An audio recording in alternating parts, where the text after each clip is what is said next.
볼린저 밴드에 대해 설명드리겠는데요. 볼린저 밴드는 이게 이제 모멘텀 지표라고도 하는데 어떤 추세의 그 방향, 지금 추세가 됐느냐 안 됐느냐, 추세 전환을 했느냐라는 그런 변곡점을 파악하는데 있습니다.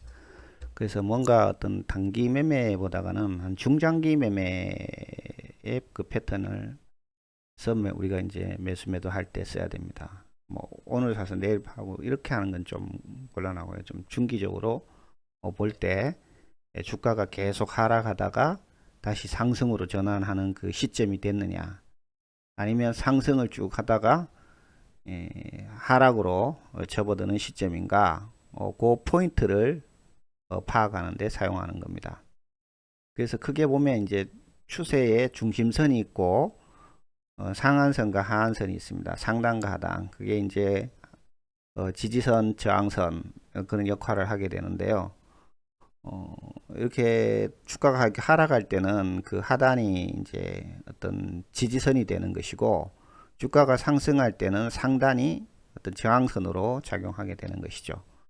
그래서 그 상단과 하단의 그 차이가 밴드 폭이라고 하는데, 이 밴드 폭이 넓어졌다 좁아졌다 하는 그런 모습을 보이고 있습니다. 그래서 우리가 이 추세의 중심선과 밴드의 폭을 가지고 변곡점인지 아닌지를 판단하는 그런 기준이 되겠습니다.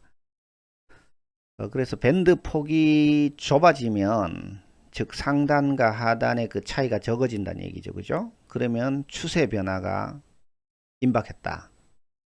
추세가 변화한다는 것이죠. 그러니까 하락하던 종목 같으면 상승 전환을 하는 시점이 됐고, 또 상승 전환 하다가는 다시 하락으로 변화될 수가 있고 그런 거죠. 그러니까 즉 밴드 폭이 좁아진다는 얘기는 어떤 이동평균선이 이렇게 수렴한다고도 볼 수가 있죠. 그래서 우리가 그 이동평균선이 여러 개가 있으니까 그것이 이제 몇 개가 수렴됐는지 그걸 이제 시각적으로 판단하기 좀 어렵죠. 어렵기 때문에 오히려 차라리 이제 볼린저 밴드를 봐버리면 그런 것을 이제 종합적으로 다 반영하는 거 되니까 이 밴드 폭만 가지고 쉽게 판단해 볼 수가 있다는 얘기죠. 그래서 매수와 매도는 이제 매도를 할 때는 어떻게 되냐면 밴드 폭이 커지는 거예요. 밴드 폭이 커진다는 얘기는 변동성이 커진다는 얘기죠. 그러면서 주가가 밴드의 하단을 이탈하는 경우입니다. 그러니까 모멘텀이라는 게 이제 하락하는 종목은 더 많이 하락하고 상승하는 종목은 더 많이 상승하고 이런 이제 원리잖아요. 그래서 밴드 폭이 커진다는 얘기는 이 하락의 가속도가 점점 커지는 거예요. 그러니까 하락하고 하니까 사람들이 자꾸 파는 거예요. 주가라는 것은 이제 상승하면 안 팔거든요. 하락하면 파는 거예요. 그런 원리이기 때문에 매도가 점점 늘어나는 거죠. 거래량도 늘어나고. 그렇기 때문에 이럴 때는 빨리 매도를 하는 게 좋다라는 얘기입니다. 그 하단을 이탈하고 난 다음부터는 이제 급락을 할 수가 있기 때문에 손실 줄이기 위해서는 그 전에 미리 팔아라는 얘기죠.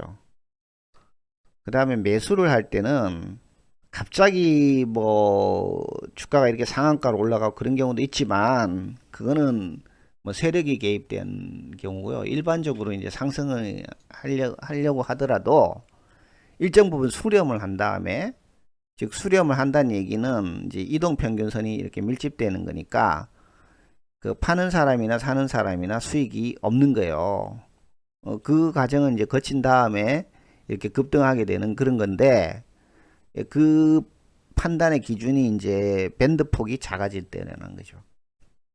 밴드 폭이 작아지면 곧 주가가 어떤 변화를 할 것이다, 이렇게 봅니다. 그래서 밴드 폭이 작아지면서 밴드의 상단을 돌파하면서 중심선이 우상향을 할 때, 이때는 이제 매수 관점으로 봐야 됩니다. 그래서 중요한 거는 이제 중심선이 일단 매수를 하려면 우상향으로 올라가 있어야 돼요. 중심선이 기울어진다는 얘기는 장기적인 어떤 하락을 말하는 거거든요. 그래서 한 예를 보면은 지금 이 종목은 이제 계속 이제 하락하고 있는 추세잖아요.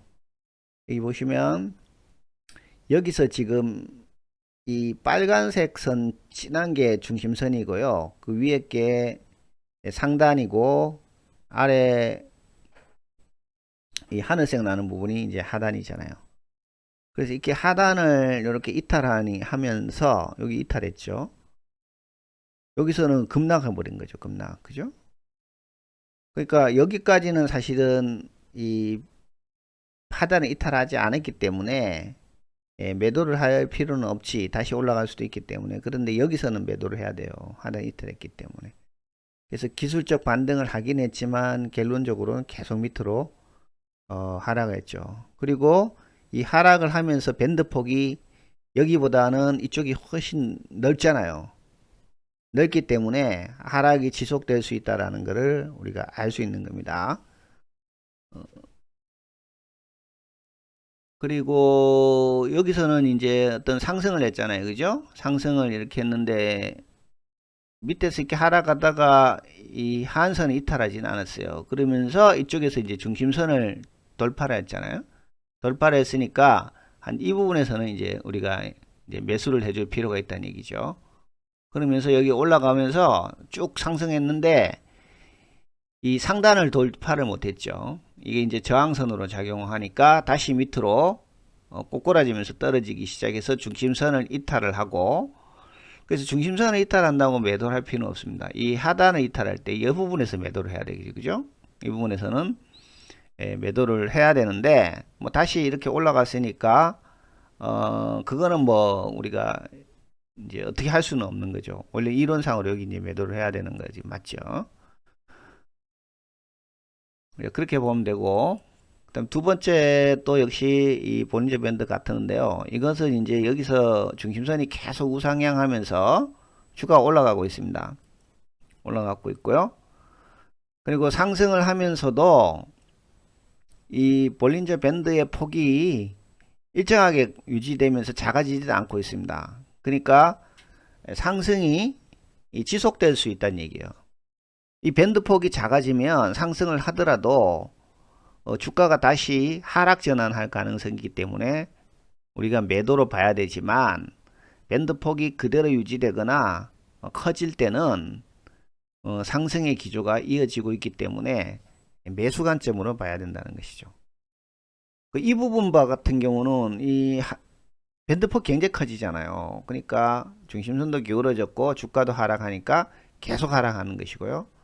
그 다음에 이 밴드 폭보다가는 여기서 밴드 폭이 약간 좁아지기 시작이죠. 그러니까 이것은 다시 하락에서 상승으로 전환할 여지가 있다고 보는 것이죠. 그러니까 이 부분이 어떤 하나의 변곡점이 될 수 있기 때문에 추세 전환을 시작했다.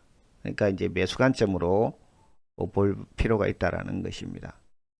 그래서 정리를 하면 이제 볼린저 밴드는 앞에서 얘기했지만 이 밴드 폭과 추세 중심선, 그리고 상단과 하단을 통과하느냐 여부에 따라 가지고 우리가 매수 매도를 판단하면 되겠습니다.